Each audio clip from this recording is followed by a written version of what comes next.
High friends, welcome to Sam's kitchen. Friends, आज आपण अगदी 5 मिनिटात होणारा तोंडी लावण्याचा प्रकार करणार आहोत. तोंडी लावणे बेसिकली म्हणजे काय, तर असा पदार्थ ज्याने ना तोंडाला चव येते. हा पदार्थ ताटाच्या म्हणजे पानात आहे ना डाव्या बाजूला वाढला जातो.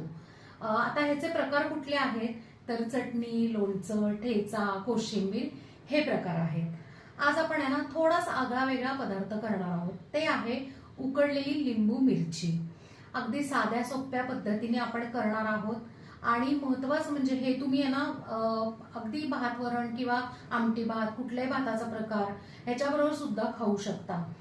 फ्रेंड्स, जाता जाता एक छोटीशी आठवण आहे. आमच्या ना माहेरी घराच्या जवळ एक ना भजीवाले काका होते.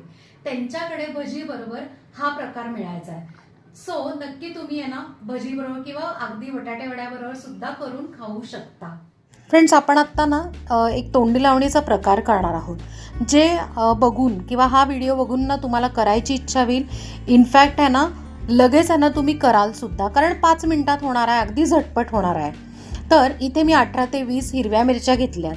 ज्या कमी तिखट असतात, ज्या लाईट रंगाच्या असतात, त्या स्वच्छ धुवून पुसून घेतल्यात.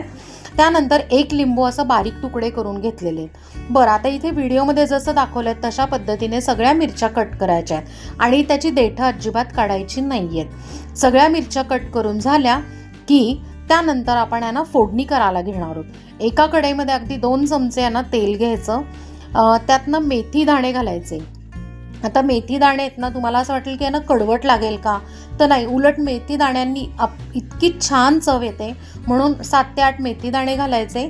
त्यानंतर मोहरी, हिंग, हळद. हिंग हळद पण आहे ना प्रमाण थोडंसं जास्त घालायचं, चव भन्नाट येते. त्यानंतर मग हिरवी मिरची टाकायची, 1-2 मिनटं परतून घ्यायचं. आणि जी लिंबाच्या फोडी आहेत त्यातल्या 2-3 लिंबाच्या फोडी आहेत ना पिळून घ्यायच्या आणि बाकी अख्ख्या तशाच टाकायच्या.